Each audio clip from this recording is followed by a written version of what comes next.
this is deep, and I've not spoken to anyone about this, but ever said this to anyone. When I was eating in those situations, I was trying to kill myself with food. I wanted to kill myself with food, and I was eating that much. I was just wanting to literally collapse and not wake up again. That's how bad it was.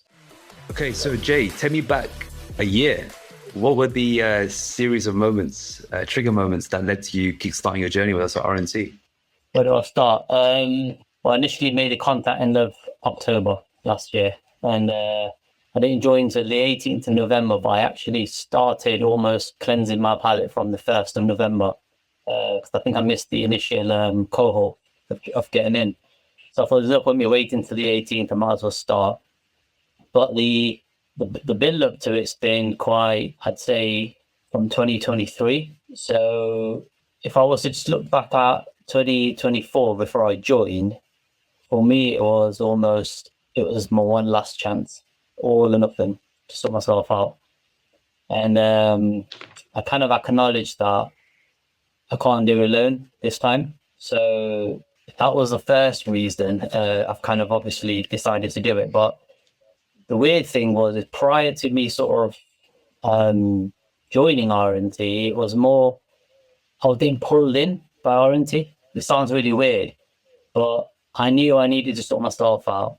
I knew I needed help, and I needed coaching, and I've had coaches in the past, but for some reason I was drawn to RNT. And every sort of feed I'm looking at is RNT, your posts, the RNT page post.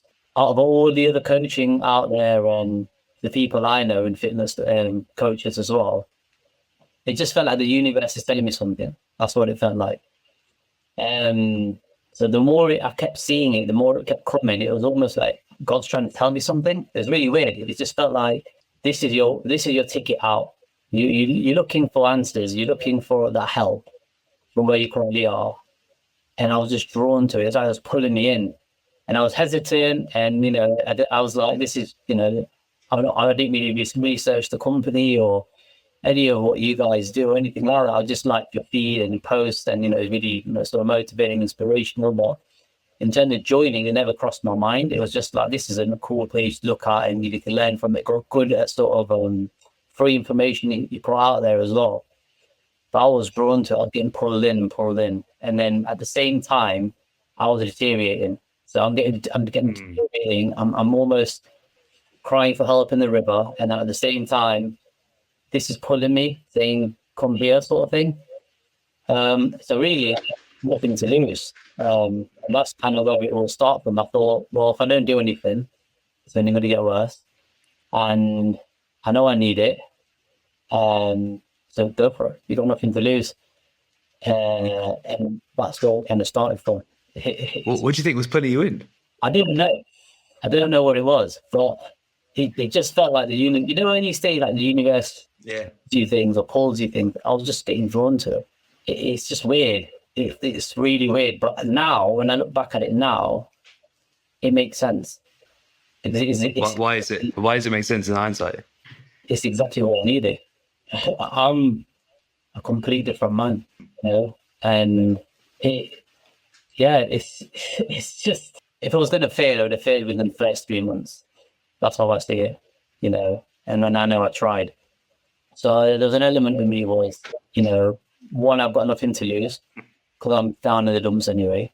2, I'm getting called about it. It's drawing me in. Everywhere I'm looking, everywhere I'm seeing, everywhere where I'm scrolling, for some reason, I was getting bombarded. And I think I even messaged you saying that I keep seeing, you keep popping up on my feed, like pissed off, like what's going on here?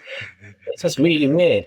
Through all the algorithms and stuff. And it was just like, this is a sign. And I just had to take sort of my gut instinct. This is a sign. Okay, let's have that initial conversation. Let's have that phone call and let's see where it goes from there. Because, no one's got a gun to my head. I don't have to do anything. But everything just started to fall in place when I took the action to make that call or book that call in. Who was the man you were a year ago? You said you're a different man now. Who was the old man? We can come on to the new man later on, but who was that man who was swimming in the river drowning? So last year was a very tough year for me. I really lost myself. I lost my identity. And it gets deep. It gets really deep because it probably goes back to childhood in some aspects. But I'll give you a background building up towards what happened. So from a young age, I've never had structure with food and stuff. Let's say from the age of 7 to 10, my diet and upbringing from parents was after school tea, biscuits, and gatia with tea. So it's like Indian savory snacks. And I was called, my nickname was the fat boy back then. And that was mainly called by family members and friends. When I went to secondary school, I was almost fending for myself in terms of cooking my own meals. So I've not had that traditional family structure. So, I'd be having eggs, I'd be start making eggs and the usual bacon and the cheese on toast. And that's how I'd be feeding myself and then the school dinners. So you didn't really get into much of, didn't really have structure with food and food behaviors and food hygiene or anything. And then I went through a bit of trauma around the age of 14, got attacked. And it was actually a car got stolen and stuff. I was part of the group that I was with. And I felt helpless because I couldn't do anything to help them. It was grown-ups. It was a full-on targeted attack and stuff. And I've always had a passion for martial arts. I think our era is all in action movies from a young age, the Rockies, the Stallones, Van Damme's, Arnie and all that. So I've always been interested in martial arts. Always had a passion for training and sort of thing at the August rates from a young age and stuff. In my bedroom, had my bench in my bedroom, saved up for my paper money and stuff. But at 14, I got into kickboxing. So I trained for 4 years. I fought in the nationals, first time black belt, all the way up until 18. And then when I got into kickboxing, that's when things started changing for me in secondary school. So I went more down the kickboxing martial arts training route rather than the weightlifting route. But I had a passion for it. So I do press ups. I train in my room, on my bench. When I was 16, I did a work experience at a gym as a lifeguard. And then in my spare time, I'd be in the gym and I'd just be messing around with all the weights. So I had a passion for it, but I had an interest in it, but my passion was more on the martial arts side of things. So I trained really hard from 14 to 18 in kickboxing.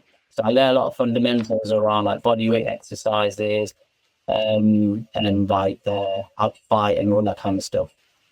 Nutrition was oblivious to me, so I was just eating to survive and training and young and burning it off and all that, playing football and stuff. So I kind of lost all of that weight from the age of 7 to 10. And as secondary school went on and popularity comes into it and stuff like that, I was like one of the hardest in the year. Everyone's doing weights at home and showing their biceps and all that kind of stuff. So. And that's all I was doing in secondary school. But then when I got into college, so let's say talking from 16 till about 18, I was in like really good shape. I had good sort of food hygiene, no sort of binge, none of that stuff. It was just like I was looking after myself. But then 18 to 20, so just to give you an idea in terms of body composition back then, so when I was in kickboxing, I was about 56, 54 kilo, 4-pack abs, in good shape, flexibility and all that. Was 18, so between the age of 14 and 18 in my peak as a young kid, between 18 and 20 I was 118 kilo. So I went from 56 kilo to holy shit, you doubled your weight. I doubled my weight. So I lost myself. So in that 2 years between 18 and 20, I everything stopped. Kickboxing stopped, training stopped, playing football kind of stopped. And I was in that phase in my life where you're kind of figuring it out. I walked out of A-levels and stuff in college. I just said, I was literally doing my A-levels and I was like, I don't do this. I'm not academic. Don't do this. It's not me.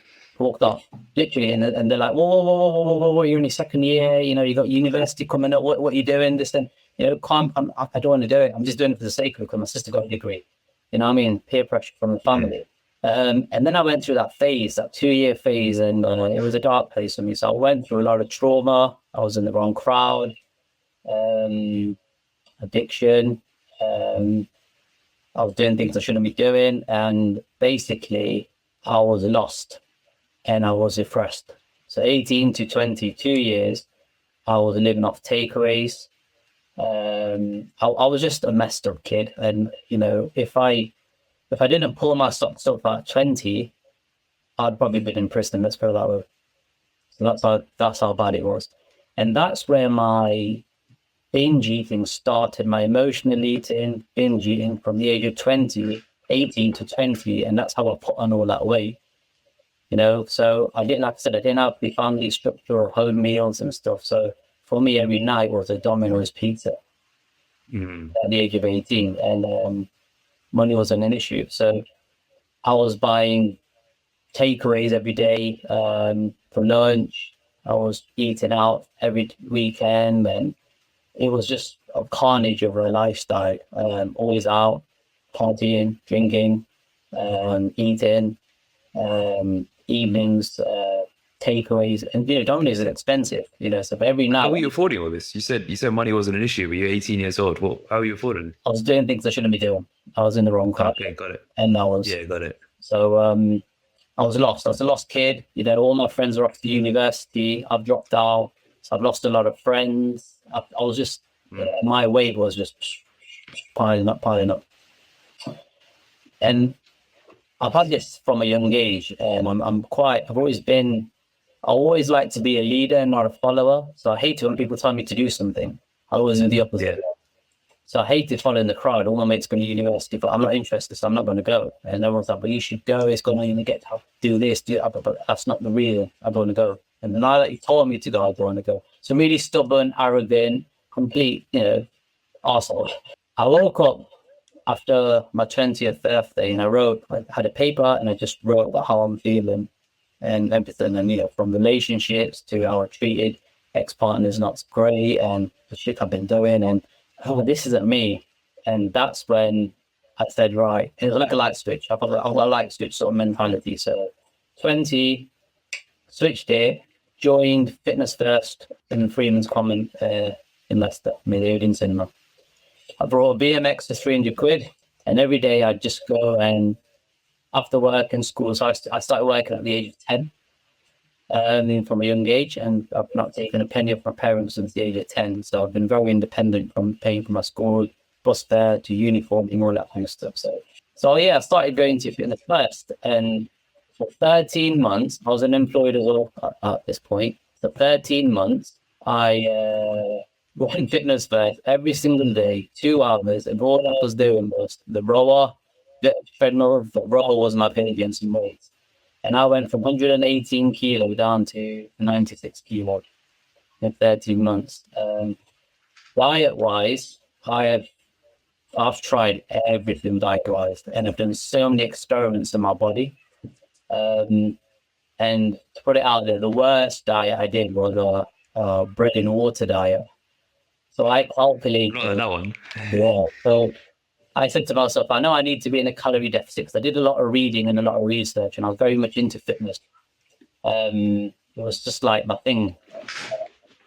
And I thought, okay, a slice of bread is about 100 calories. So eight slices of bread a day is 800 calories. And if I'd have it every 2 hours, that'll take me throughout the whole day. So every 2 hours, I know I've got food to eat. So every 2 hours, I was eating bread, a slice of bread, no butter, nothing, just bread and water. And 2 hours later, more.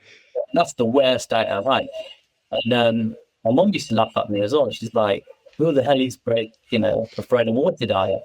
And yeah, it made me lose a little bit of weight, but I had really bad after effects of it, digestion was messed up and all sorts. But yeah, the weight was coming off. There was no strength, there was no shape to my body or anything. But as the years went on, so from 20 up until I'd say 29, that was a lot of my life. There was a lot of learning and fitness and educating myself with different diets and experiments and how I would react to food. And I kind of hit the sweet spot, I would say, from the age of 24 to around 28. And that's when I was like food prepping, weighing my food. I was in 4 different gyms. I had a gym community. I was in CrossFit. I was in really good shape. And I kind of nailed my body. I mastered my body. I know exactly how to lose weight.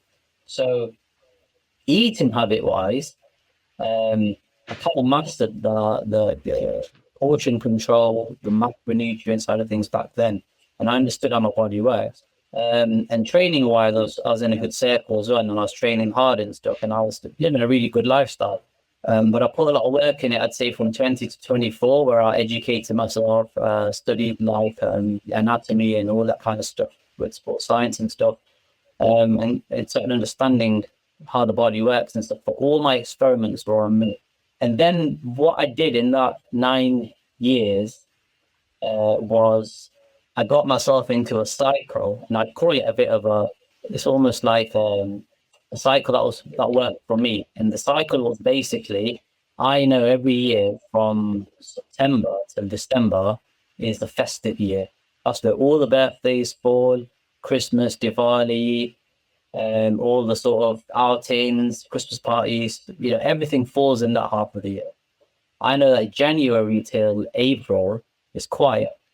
And then I know from April it's summer.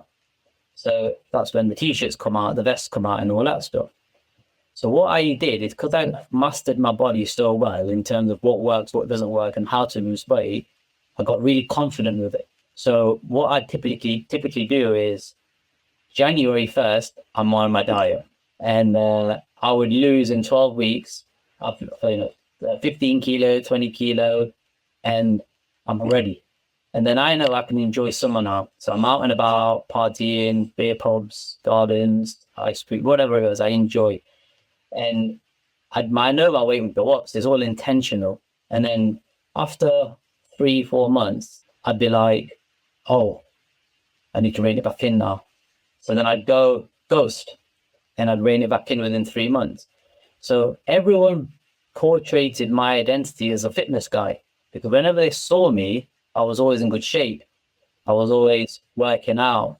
And then when I get to a point where I'm out of shape, I've gone ghost. I've disappeared. And I've gone back into meal prepping, training, weighing my food out, all that kind of stuff. And then when they see me again in the occasions, when it's festive occasions or it's summer, I'm back in shape again. And that became my identity. But I was lying to myself, because that wasn't my identity. Because in that 3 months where I'm grafting and training, I hated myself. And I always said to myself, why am I doing this? But I got addicted to that. I enjoyed the pain and suffering of putting myself through that training and that, the calories and stuff. I nailed my nutrition to the best, And when I was training, this is another mistake I made, is I was training to build a muscle, but I was eating in a deficit. And then I was getting frustrated that why am I not getting bigger? But I'm training so hard, but I'm trying to lose body fat at the same time. So I was contradicting myself all the time. So I never had a really good structure of muscle building. Even though I trained hard, and then when I, overeat after the festive period, that's when the calories said, I think I'm bigger now, sort of thing. And to put some numbers to this, the lowest I ever got to was 74, and that was my sweet spot. I didn't want to go lower than that, because I didn't want to go a bit fit or medium in clothes size. So as soon as I hit 74, I'm good. Party starts. As soon as I get to about 86, 87 kilo, I'm like, okay, Jay, you need to rein it in now. And I kind of had rules. So my rules were, as long as I could pull my body weights up in pull-ups, I'm okay. So even when I'm like 87 kilo and I'm managing to do 5 pull-ups, I'm okay. But when I get to like 89, 90, I'm like, okay, it's too heavy now. So I'd stop. So I had these little rules I'd implemented with them before. So I never ever got over 90. I always got it to about a 90, and I said, all right, rein it in. 12 weeks out, I'm back to 75 kilo. I'm happy again. Festive period, I'm enjoying. Because I'm social. I like socializing. I like eating and all that kind of stuff with people. So I'd enjoy that moment, and then I'm back on it again, and then I'll go ghost. So I did that for that 9 years. 8 years. Yeah, I did it. Was this 24 to 32? Maybe 28 to 36. Between 20 and let's say 24 to 29. So we've got a good, Yeah, all right. good 5 years. I mastered my body. Yeah. And in those between 20 and 29, I tried various different diets. You know, I went on the keto diet. I did put myself in the challenge and said, right, I'm going to go on the keto diet, 8 weeks. Let's see what the hype's about. And I lost 10 kilos straight in 8 weeks time.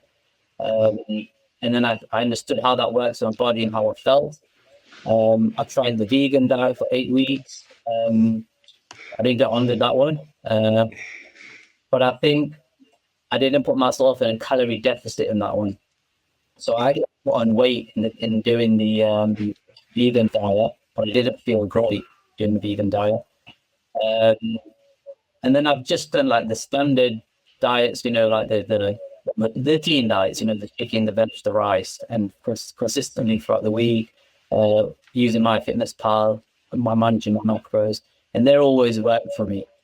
But my mentality was always for that festive period or that summer stroll, or that's it.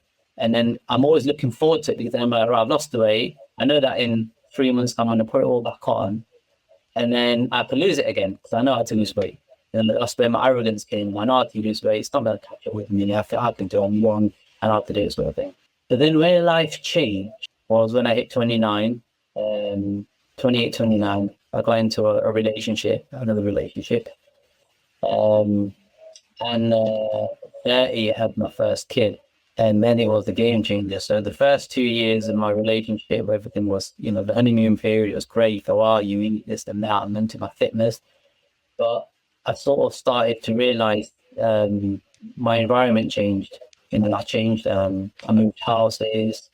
My environment changed, and the circle changed. We got locked down in 2020. So all my 4 gym memberships went. And my previous partners have been into the gym. So, you know, I'd work out with my partners or would meet, you know, in the gym and stuff.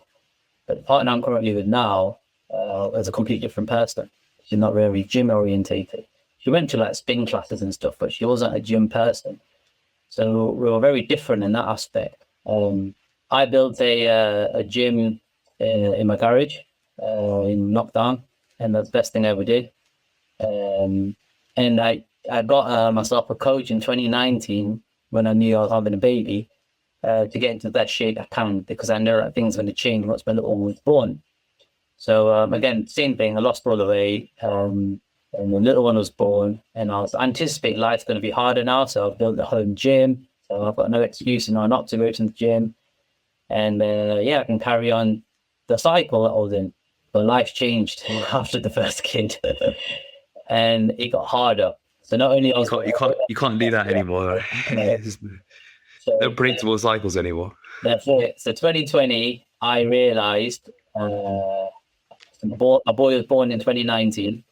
In 2020, after moving and building the gym in the house and stuff, I realized, okay, I didn't make the most of my 20s, and I've lost a lot of freedom and time. But I'm going to maximize my gains and really sort my behaviors out with food and everything, because this is hard now. So I did what I did in terms of cardio and training at home as I could, as much as I could. I used to wake up 4 in the morning, drive, you know, half an hour down to Pure Gym because it's 24 hours to get my workout and before work. I did what I could, but I couldn't sustain it because lifestyle was just too hard with the little one and managing, you know, the share of parenting and stuff. But then 2021, I had another baby. So yeah, it went from bad to worse in terms of freedom, time, structure, and me being selfish, you know, put my heart within this spot first. And then I've just struggled since then. I've just struggled to get into the rhythm, but I've still managed to do those mini transformations in between and not go over the 90 kilo.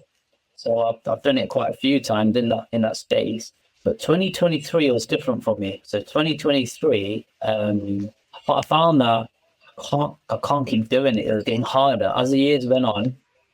It's getting harder to do that. What I know, what how my body works. I was getting more injured, and I couldn't keep it as consistent as I was before. So, for example, when I'd say, right, I know I've got 3 months now to lose 15, 20 kilo, that 3 months when I'd start a prep, there'd be too many things going on, whether it's the family life and feelings on stress and kids and what obstacles and work and everything. And it keep coming in my way of routine and stuff. And I started losing myself. And when I'm not training or doing what I'm enjoying, I'm not happy. Like I'm not myself. And the more weight I'm putting on, the harder it's getting for me. And you know, when you're so big, so when I started creeping past 90, 91, 92, it's like so hard to get going again. You know, you're so heavy, you're mentally not right. And 2023, my partner turned 40. So I booked a holiday for her to Cyprus. And I said, right, her birthday is in April. So I go, right, I've got to April to get in shape. And I failed miserably. I just couldn't do it. And this time it felt different. It didn't feel like it was intentional weight gain throughout the Christmas period. It felt like there was an underlying issue here. So as much as I was trying in January, end of January, February, March, just get onto my plans. I can use 10, 15 kilos for the holiday and feel great. I just couldn't do it. And I went to Cyprus as a fat bastard. I hated how I looked. It was one of the worst holidays ever. And then I realized, shit, like I've gone too far now. So while I was on holiday, obviously enjoyed the holiday. Kids were there. We took a 1-year-old and a 2-year-old, so it wasn't much of a holiday, but you know, Mrs. Good. That's brutal. Next time, send me alone if you want to treat me for my birthday. But I'm not taking the kids. But while I was on holiday, I was reflecting and I said, right, when I get back from holiday, I need to get back on it. And that's when I reached out to the coach I had in 2019. As soon as I got back in April, we started in May and I lost from 92, I went down to 75 by August. So August was a bad again. I got structure. I had the meal check, the plans and all that in place, the check-ins I was doing. But August, why August? Because 4th of August was my mum's birthday and we booked Skeggy for a weekend getaway. And I was so food focused. I was so like looking forward to fish and chips and some ice cream on the seaside with the family. And I got back into that.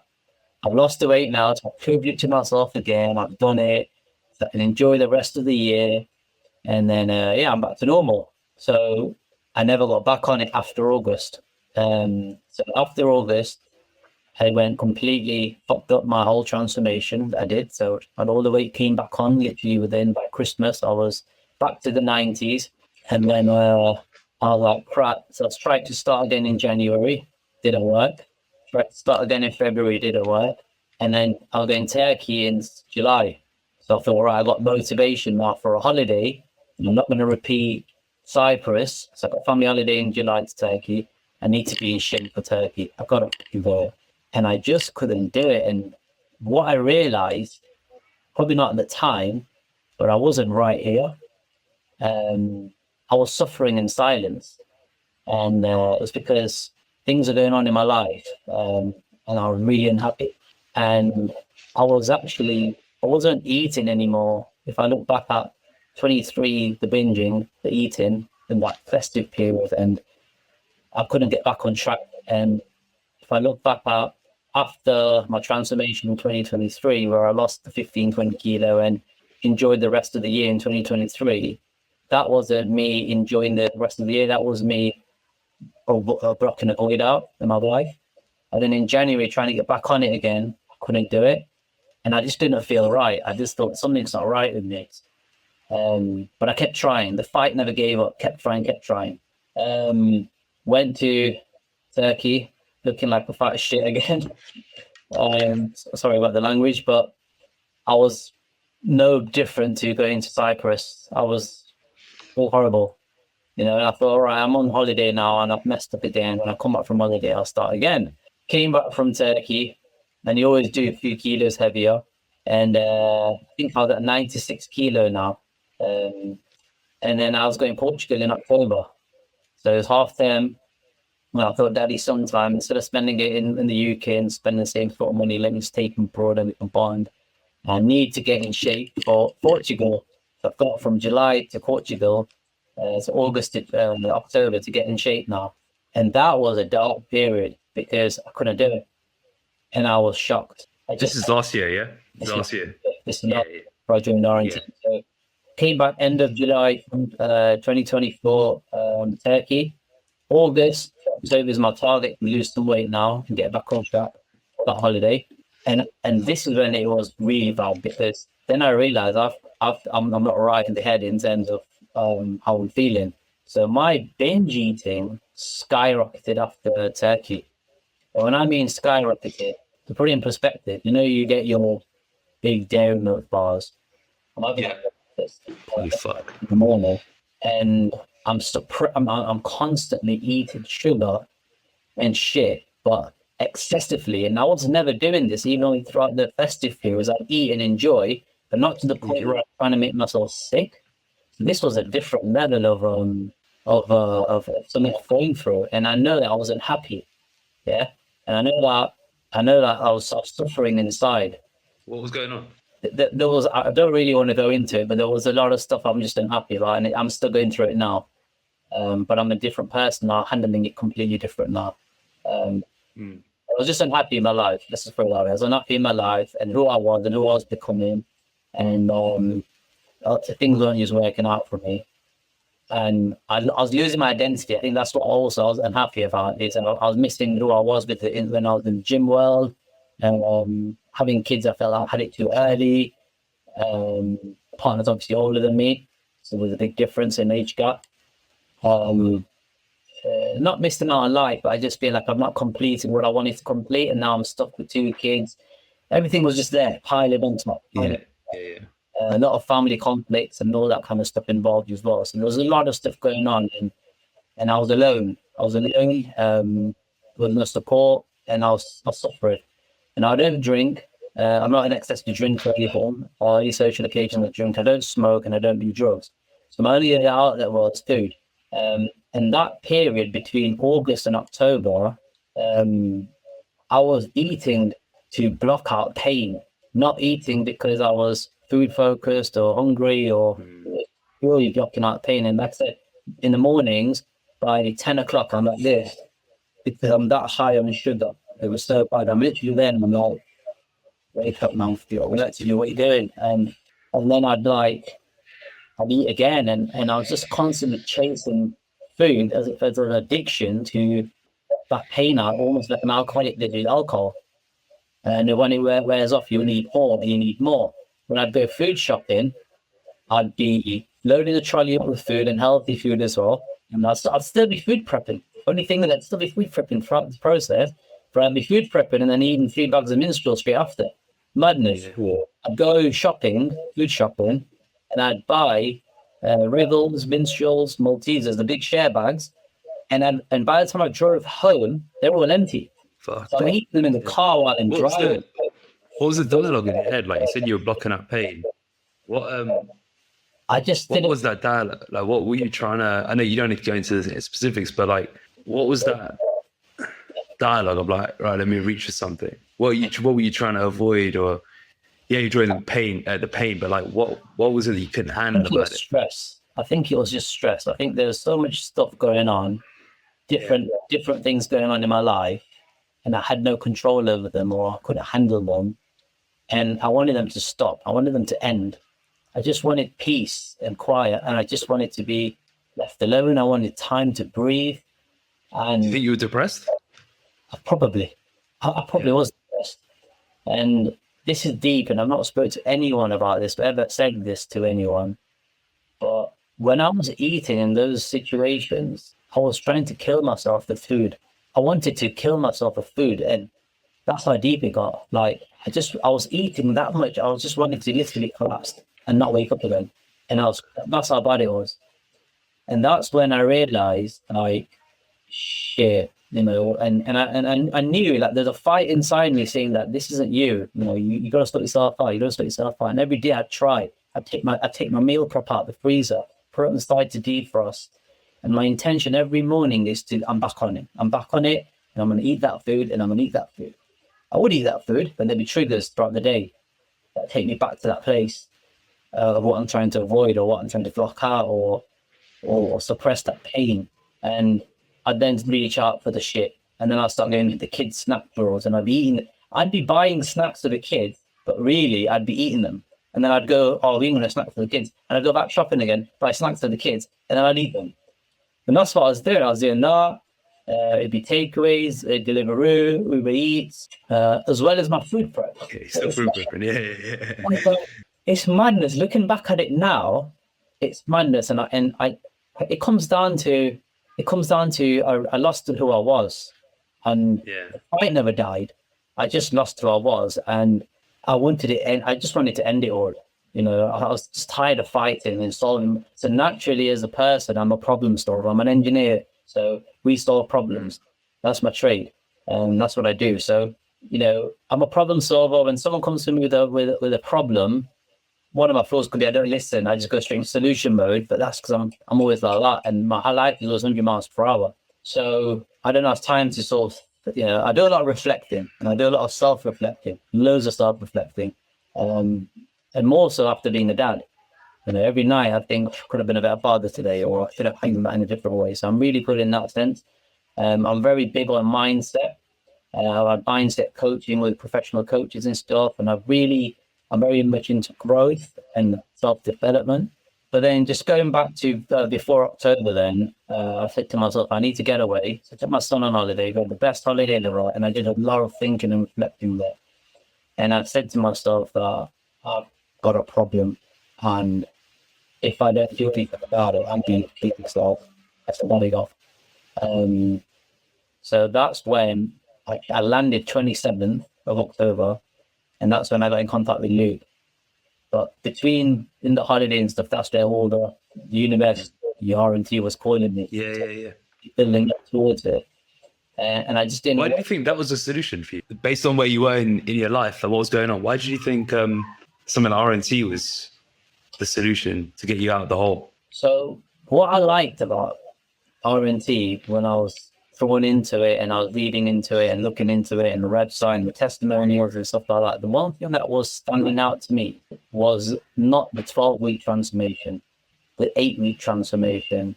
It was a lifestyle solution. And the elements to it of, you know, getting in shape and then consolidation and then investment and arbitration input, that is what I wanted, because I was tired of doing the transformation. And so many transformations on my body in 17 years, I was tired of repeating the same cycle again and again and again. So you guys had the blueprint right in front of you, and it's exactly what I was looking for. So I thought, I can't keep doing these transformations and eating and getting in shape for the festive periods and the birthdays, because it's getting harder. I'm getting older. So that was one element of it where I already drew me into it. Other things were going on last year as well. So I had a health scare. So in January 2024, I had my blood work done, and my cholesterol and visceral fat was so high. The doctor basically was like, "Whoa, this is crazy." How we did another test, took another test, and basically they said that it's so high that in the next 10 years you're gonna have a heart attack or a stroke. And we normally see these results with people who are 50 plus. We would not expect someone at 36 to have. At that time I was 34. My birthday's in October. Someone at 35. No one at 35 to have these kind of results. So they put me on statin, and I said to them, I'm not going to take it. I'm going to do it the natural way. But I kept failing. them. So that was another big motivator to join the RNT program. So not only that, what you guys offered was ticking every single box in terms of what I'm looking for. You ticked every single box in terms of getting me out of this shit at my darkest point. And also, the other sort of when the penny dropped was, so all my kids' food, we meal prep at home. They eat fresh, they eat healthy. I make sure there's healthy food always on hand for them, because that's my background. I'm always eating healthy and meal prepping and stuff. Yeah. But what I found is, because I was meal prepping the kids' food, my food started slipping because we didn't have the time. I didn't have the time to do my meal prep and the freezer space and all that jazz. So they had good food. And I remember that on the dining table, so I've done food shop, I've got bits and bobs, and then we're eating their healthy food, homemade, we know exactly what's in it. And there's me with a pizza because of convenience. I'm tired. There's no food prep made for me. I've got pizza out the fridge or a pasty out the fridge. And I'm eating it. I'm stuffing myself today.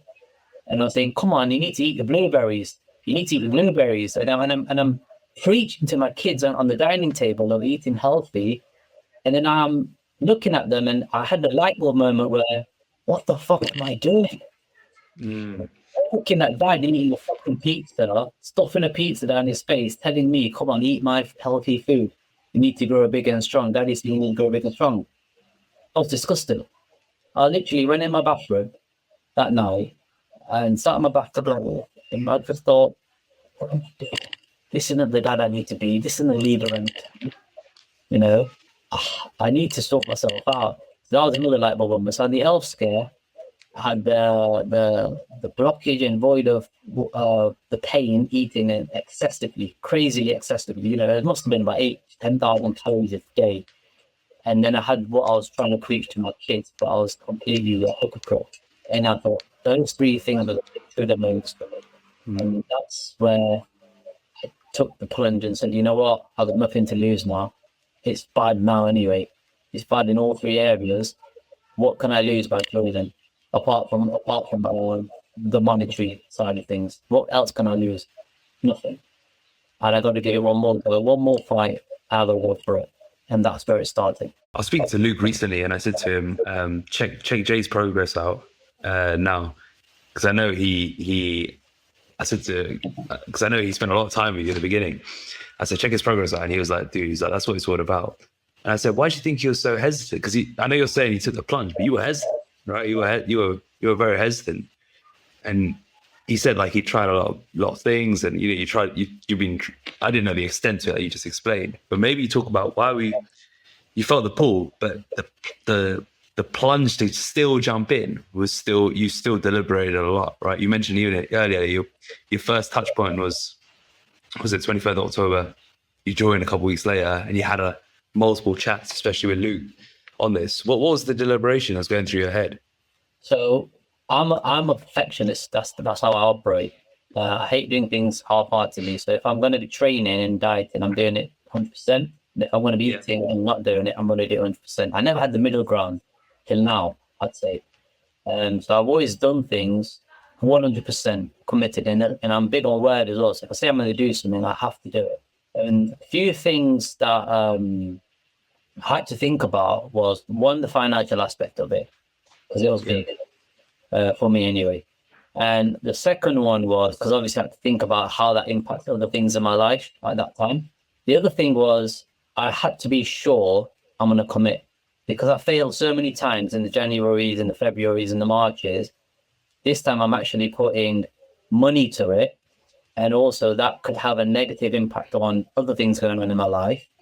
So I didn't want to do it and then think, fuck, I fucked it up again. But now I've also affected other people in my life, my loved ones in my life in some way. So I had to just be really sure that I'm going to commit to this. So for me, it wasn't much about, the hesitance of joining you guys, because I've been looking at you guys in the testimonials and research and stuff. So I knew that it was legit, it was good. But obviously you don't know until you actually do it as well that, it's as good as it would say it is. And there's that tiny element of that. But for me, it was, if I'm going to do this, I need to do this properly. So it was more about myself, about me believing in myself and getting mentally ready that this is going to be my journey now. And it's not going to be a 12-week journey. I don't want to do a 12-week journey. And you guys were probably the first coaches or first team to say it's a year journey. Where I've had coaches in the past that offer 8 weeks, 12 weeks, 16 weeks. So they always putting a cap on it. And in my head, it was like, what happens after that?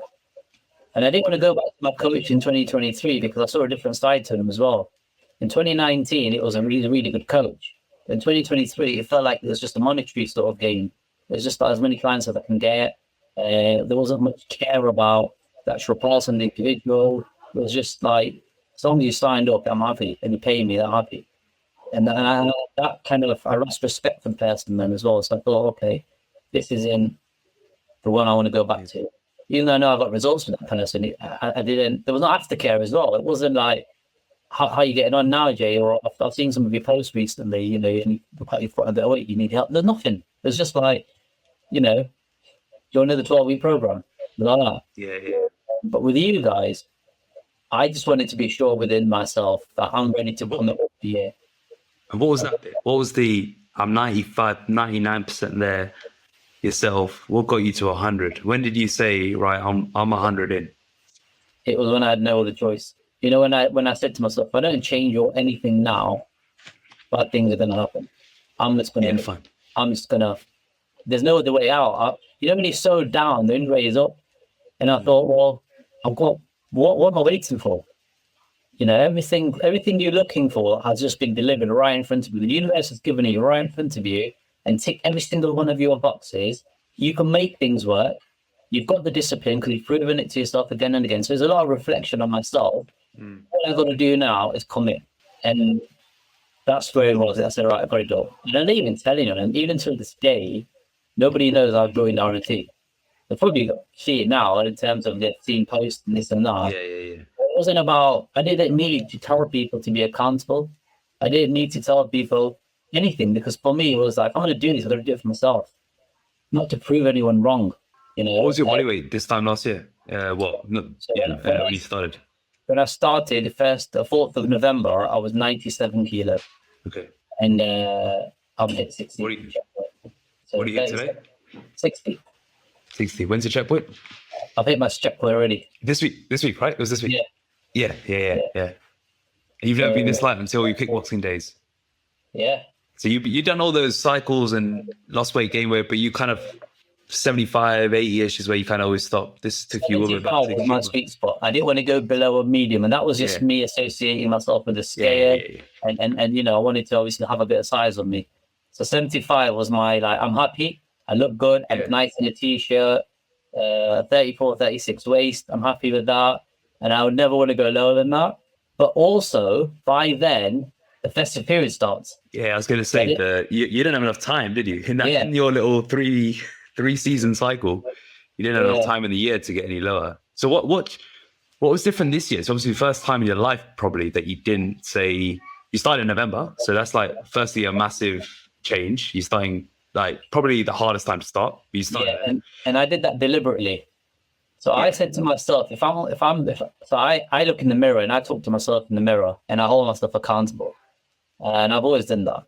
And I said to myself, don't wait till January. If you're serious, I'm having a conversation with myself. If you're serious about this motherfucker, you're going to do this now, because you've got your dad's birthday, your daughter's birthday, you got Christmas, you got New Year's, you've got everything coming up.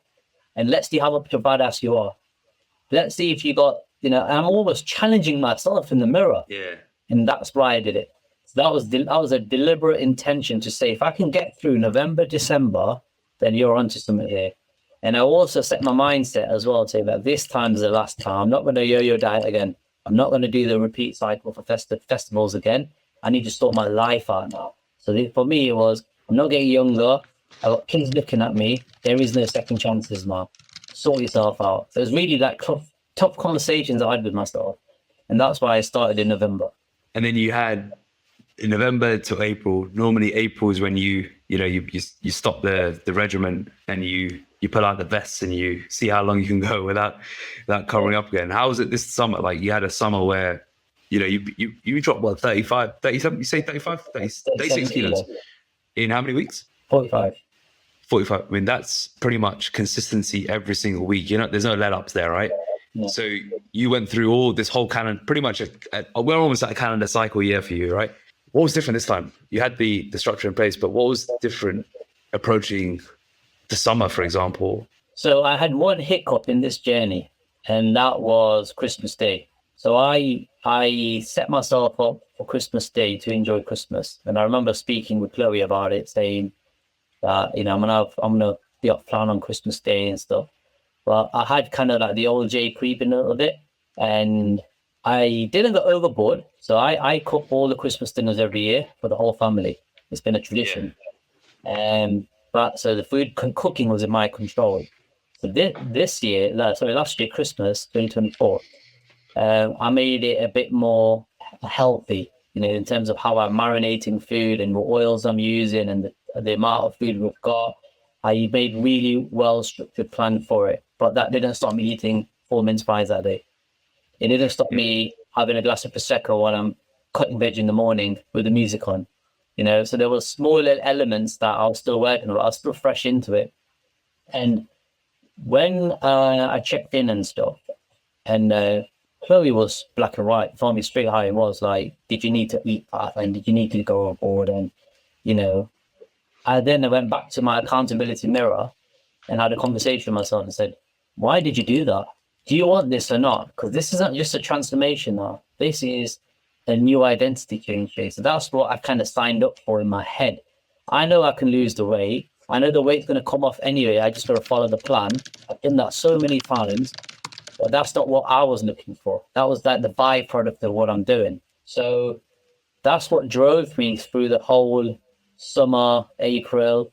I know the body was changing. I was feeling better and better and better. But what I really worked on, let's say from January after the bollocking, was the new version of me and building the mindset and the resilience to handle situations, past situations. Some of them haven't even gone yet, but I'm a complete different person, So a lot of my transformation between, let's say, I started and now has been internal, not external. External for me is the byproduct of the internal transformation. And that's what's driven me to carry on. I don't care about what I said to Chloe, if my checkpoint weight is 65 or 60 or 55, I don't care. As long as I know that I've pushed myself to the max, I'm happy. And that's what I wanted. I didn't want no half-ass transformation, or I could have done a bit better. I wanted to make sure that I hit the goals that I set and no days off, and even when I'm training in the garage, because it's through winter and that was flipping cold, and I just soldiered it all the way through. There's no insulation or anything in there. And I said to myself on those days when I'm trying to train and I'm like, don't need 10 watts per 7, just bottom days, you're tired. But then I turn around and I see that mirror again. I'm looking in that mirror and I'm thinking, no, you're not. You're still your fucking set, mate. Come on, let's go. And I had to finish every workout, even in this grind. Like Chloe said, that just leave the last 2 sets if it gets really tough. But I just can't let myself do it. Because it's not over till it's over, sort of thing. Jay, what's this identity shift you're talking about? Let's get into this because this is interesting. Like you've obviously lost like 36 kilos of physical weight, but you seem like, just looking at you, you don't look like someone who a year ago was eating 3 bags of minstrels on the way back home, and like you said, eating yourself pretty much to the end. You don't look like that kind of guy, right? You're a guy who's just booked a flight to New York to spend some time with us on the weekend. Like you're a different guy. So tell us about his identity change. What exactly has changed in the last year? Like you said, right at the start of this podcast, I'm a different person. Who is Jay today? So the Jay today is a person who now, I'd say, one, values food. Because I know what it feels like now, not having so much food and what starvation can feel like, on some days. I lost myself. I think that's what it was. So my passion of what I like doing, the growth mindset, the personal development, everything I've achieved in my life, I've done it myself. There's been no mommy and daddy. I've been a lone wolf soldier from my whole life, and everything I've done myself. So I'm proud of that. But when I lost my way, that's what I struggled with, like who I was becoming and who I was. And especially the fatherhood side of things was a big impact to me as well, because it's like I haven't had I haven't had a proper dad role model. So that's big for me. But when my behavior started creeping into that, it was like, nah, this is the line now. You can't cross that line. So the identity change is everything from how I manage stress, how resilient I've become. So I've built a lot of resilience. The mindset shift on how I see things. Food's always going to be there. Choices are there. They're your choices. Your body is your temple. All these small little things. It's who I want to be, and it's who I'm craving to be. I've just been saturated in other environments, and other people have fed off my energy, and I've lost myself. And I'll give you another example. So I did PT for 4 years, and I had my own clients, and I ran boot camps and stuff. So during that sweet spot of my 24 to 29, I used to coach people and all sorts, and really give off people. And I used to be the guy that would big mistake I made in my 20s was I put other people before myself. And I'll give you an example of that. After a 12-hour shift, I'd go in the gym for 2 hours. That's it. And I'd train. And then my friends would be like, I had a group of people, not my friends, there's a group of people at work, I'll give you an example, a group of people at work who used to finish the 12-hour shift and go and get stoned or take coke. And I used to be like, why are you doing that? Don't do that. Like, you're so better than that. And you got so much potential. And I used to help them. And they used to be like, yeah, I can't sleep when I go home after 12 hours and it just knocks me out and all this stuff. And I said, look, come to the gym with me after work. And I used to batter them in the gym. And they used to see that babies. But because I got promoted and I was moving forward in work and different positions and stuff, I couldn't sustain that because we all drifted and went on different shift patterns. And they went back to their old habits. But what I realized in that simple scenario was I then stopped training to train others, to help others. So my training was lagging them.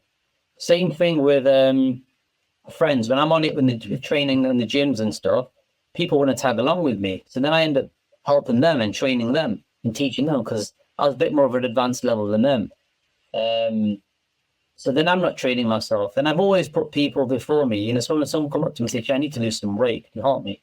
I'd be at night putting a plan together, working out their macros for them, this and that, and helping them and guiding them. And then I'll be checking in on them and saying, I wouldn't charge for any of this. There's no charge or monetary value to this. It was just purely me doing it from the good of my heart. So I'd always help people and put people first when it came to fitness training. And I jeopardized my own sort of self doing it. So that was one of the biggest flaws I had in my 20s. And I've had it now as well, where people are in this journey with RNT. When I go out and see my friends, they're like, how much would you charge to train me, Jake? You're looking really good. And I'm like, I ain't got time to train you. I've got to train myself. And this is where I become selfish. That's like the identity change as well, where now I put myself first.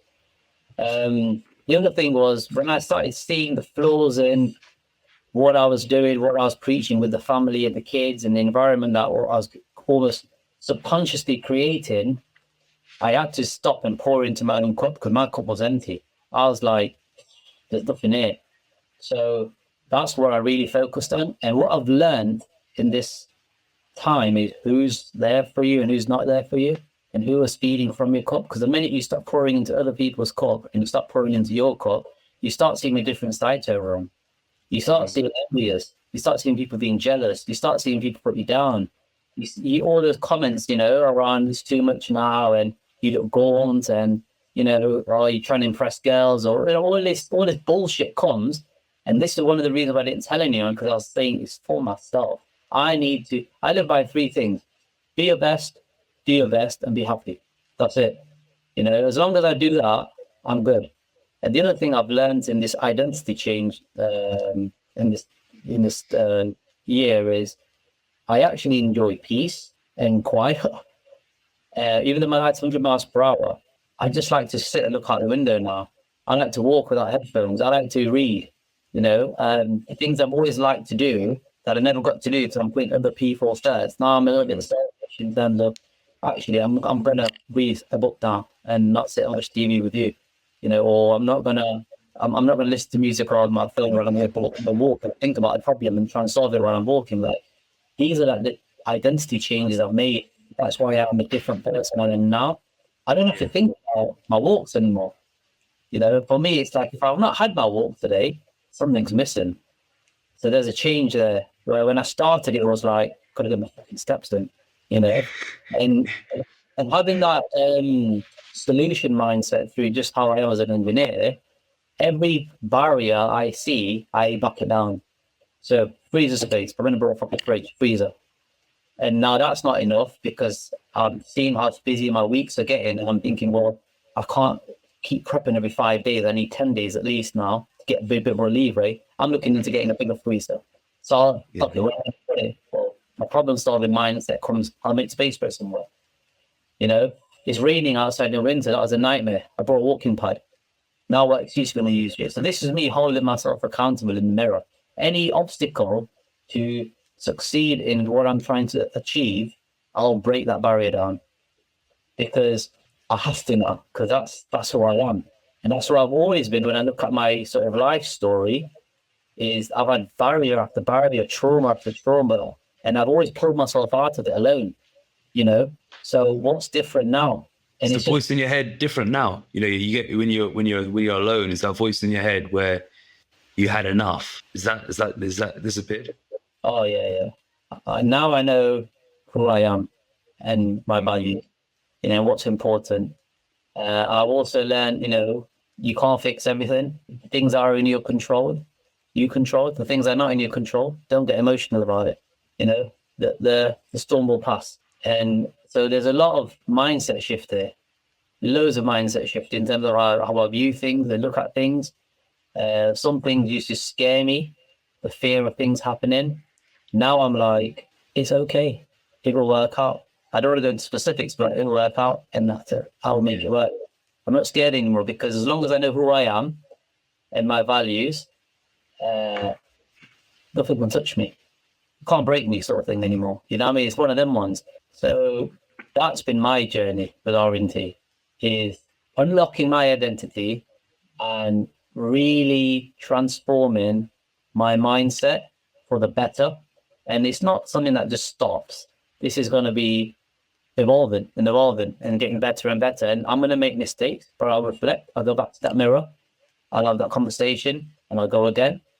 If I make mistakes where it involves people, then I will go and repair, and then I'll go again. So now I'm a lot stronger. I've built a thick skin now. Yeah. So you've taken 6 years down in 45 weeks. You've hit your checkpoint. You've signed up to the second year well in advance.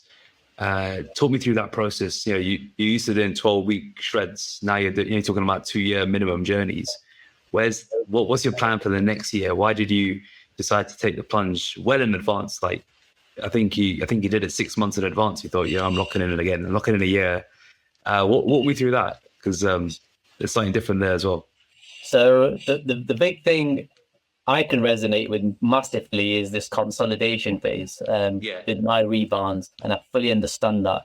Even though mine probably wasn't, in like bodybuilding competitive ways, I know exactly what that looks like, because I've done it. But mine was intentionally done it. I'm saying I'm going to go and have a binge because I've worked hard for it. I've earned it. Yeah, all or nothing. Okay. Yeah. So for me, it's the re-signing up way in advance, is because I see the potential of my growth, and I see, and I've said to myself, I'm not going to do the yo-yoing again. I can't afford to do it again. I'm not getting younger. It's not healthy anyway doing that, from a behavioral aspect. So it just kind of makes sense to finish all 5 phases, get to the reward phase, and really earn my stripes. That's what I want to do. I don't want to half-heartedly cut it, if that makes sense. And the other thing I said to myself was, even though I've got 17 years of experience in dieting, training, and all that kind of stuff, I put all my ego and everything I know literally in a box, and I put everything in Chloe. I said, I don't know shit, because if I know shit, I wouldn't be here today in this situation. So I literally had another conversation with myself and said, this is not about you now anymore. Now you got to learn. You're going back to school, mate. And that's helped me a lot, because I love it. I had I could have sat there and challenged everything, the plan, the training plan. Why am I only doing 5 exercises? I used to do 12, 15 exercises and do 5, 6 reps per sets per each exercise. This is pussy. Like, what's going on here? And I could have been really arrogant and, a right twat about it. But I said, well, no, this is not about me. Put your ego aside now. You know shit. You know nothing. Yeah? And that's the change. That's an identity change as well. The willingness to learn and not have the ego. And I just put everything into Chloe. I said, look, you say jump, I'll say how high. because I trust you, I trust RNT, and I'm so happy I did that because look at me today. I'm so happy today. I am buzzing. I got my photo shoot tomorrow, and I can't fucking Oh sleep. shit! It's tomorrow, isn't it? It's tomorrow, isn't it? What a day to be speaking. Yeah. So, I mean, this is probably quite a therapeutic exercise then, even just sharing your journey like the day before the shoot. Then, because it means so much. this week has been amazing. You know, like I can't explain it. You know, pretty properly, but because I'm overwhelmed, my brain is still catching up. I still have moments where I still think I'm that big as well. I am like this week I've carb loaded a bit, and I'm walking and then I'm like, I feel like I've got a jiggle in front of me, like my old belly. But when I look, I can feel my abs, and I'm like, oh, that feels weird. I'm full, I'm stuffed because Kelly stuffed me with all these carbs, but I'm not. I can feel my abs. This is great. I love this, you know. Yeah. So I'm embracing the change and the learning that's going along. I'm completely immersed in your articles, the podcasts. I learned so much of that, listening to others. The success others are having on RNT is driving me as well. It's like, this is fantastic. I feel like the community is amazing, you know, and I love that part of it because they're like-minded people, you know, the environments. And that's why, for me, New York is like, why not, Jay? Yeah, tell me about that. When I saw that, I was like, he knows this is not in London, yeah? Well, life. we got two. There's two people now from the UK flying over. Is it? Oh, brilliant. Yeah. Talk me through that. Opportunities. I'm one of those where if there's opportunities, you gotta take them. You gotta come out of your comfort zone and push yourself. And you know, if I look at my circle's not great because my mindset is so different to people around me. You know, and people are feeding off me. I'm inspiring people around me to do better now. This transformation has inspired loads of people in my family, in my friend circle. So I'm almost like the guy that's giving up all the vibes. I'm not getting it back, but what I'm finding with RNT is I'm getting it back. So I need to be around the people who are going to scale me up, not be around the people who are going to scale themselves up, you know, I'm constantly trying to grow myself alone, but I now need to grow. Like, you're really inspirational. Now watch your YouTube videos of your fight the other day and stuff like that, and I'm just like, so I'm feeding off you because you're inspirational, you know. So I want to keep building that energy because I think that energy is really good, you know, for me. But then people who see me grow, my energy will go on to them, and then they'll grow, and it's a pull system, and it's all good vibes. You know what I mean? It's not. It's not. You know, I don't want to be pulled back anymore now. I want to be pulled forward, and I want to take people with me, and that's how. That's where it all comes from. So New York to me is a no-brainer. It's like, yes, I've never been to New York before. Don't know these people in person, not met you guys in person. It scares the shit out of me, and that's exactly where I'm going to do it. That's exactly where I want to go, because that's where the growth is. That's where I'm going to learn and develop. You know, when you booked your ticket, I was like, you know what? I'm turning this into a full weekend retreat. I don't want this to be like just one workshop. I want to make it like unforgettable for anyone who attends for the whole weekend. Because I want you to be, you're flying across the pond for a weekend. Let's say, you know, you've seen now it's a 3-event weekend it's action packed, right? I think you're gonna fucking love it. I'm really excited. So photo shoot tomorrow. I was going to ask you. I always ask people, you know, how's the physical being the vehicle? But I think you've said that you've basically the whole podcast has been that. I want you to talk to someone who's where you were a year ago.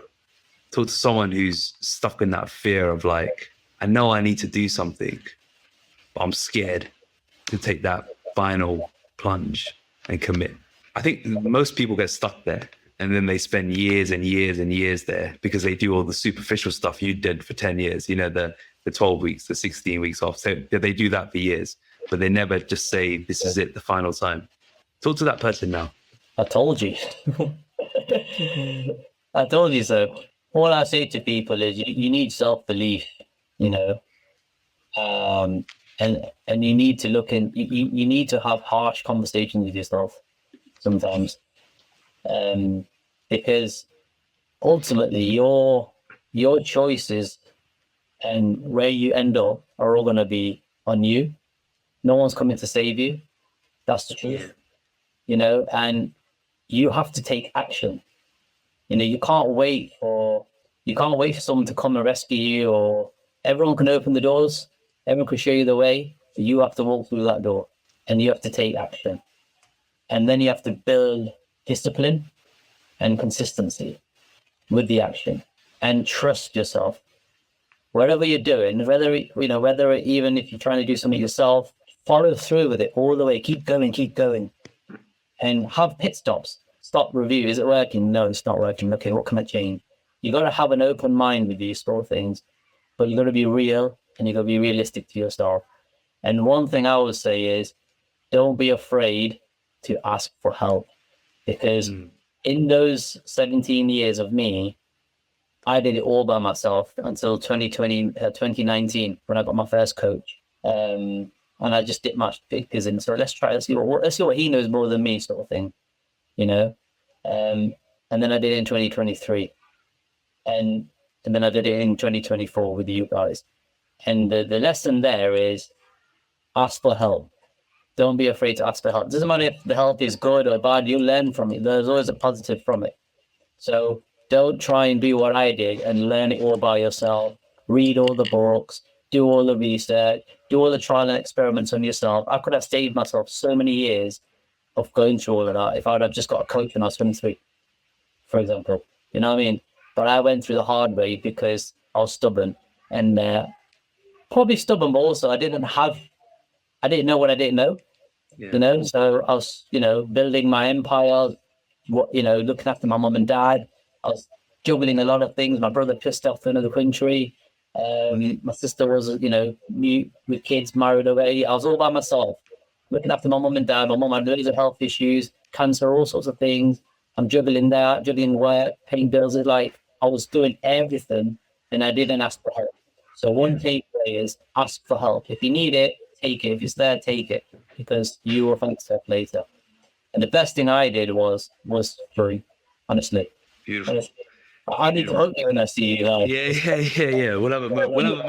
We'll have a moment in a couple of weeks. Yeah. Oh man, honestly, it's I don't care about the six-pack side of things and all that. That's a byproduct. But what RNT's done for me here, or allowed me to build here, is money can't buy it.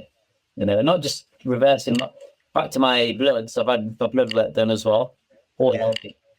Yeah, all my cholesterol reversed. My visual fat's like 2 point something. The doctor was shocked, and I actually pissed the doctor off, because when I went for that initial meeting, he's like to me, cut all your meat out, cut all your eggs out, and all that stuff. And I'm like, I've been eating chicken twice a day, every single day. I've had eggs every single day. So that theory doesn't technically 100% work. And he's just looking at me like, he's like, you've done amazing, mate. He goes, I'm so proud of you. Brilliant. Well, listen, massive congratulations on your journey. Your photo shoots tomorrow. Soak it all up. Enjoy the experience. You've deserved it. You're a different person. And, we haven't even talked about weight loss today, but we don't need to. Like, the physical weight's gone, but you can just see the mental weight, the emotional weight, all that baggage is slowly chipping away. So, yeah, massive congratulations for you. I'm excited for you. And thank you for being honest about your journey today. I think there's going to be people that resonate with your story, because you talked about the stuff that people have those stories in their heads. They never take it out loud. And if you shared it all today very openly, and I appreciate your honesty. It takes a lot of guts to do that, and I'm sure the listeners right now will be feeling that as well. So congratulations. I'm excited for you. I'm excited for our moment in New York, and we'll have a good time. Thank you for having me. Any final words before you go? I just want to throw a big shout out to Chloe, being in my corner. She's been amazing, honestly. Like, if she was here, I'd want to hug her. But she's been fantastic. And yeah, it's absolutely brilliant. What a coach. 5 out of 5. So yeah, big shout out to Chloe. Thank you so much for being in my corner every single way. And just helping me through this journey, and even the rant I had last week, because the grind got to me. And I'm not one to be soft and, throw my dummy out the pram sort of thing, but yeah, it got to me, and I just had to have a rant. But she's always reined it back in, and she's been quite, I'd say, open and straightforward with me, which I like. No sugarcoating, no bullshit. It's just what I needed to hear on the day. I've heard it, and that's it. I move on and crack on with it. So yeah, big shout out to Chloe. And then also, you guys, Ed, with the coaching calls. I enjoy all of them. I watch them. All of you guys, thank you. You guys have been amazing. And it's made this really worthwhile, all of it. It's like the icing on the cake that you don't see anyone else offer or do. So thank you. Thanks so much for coming on, Jay. I'm excited for you. So enjoy it. Here's the next year. Cheers.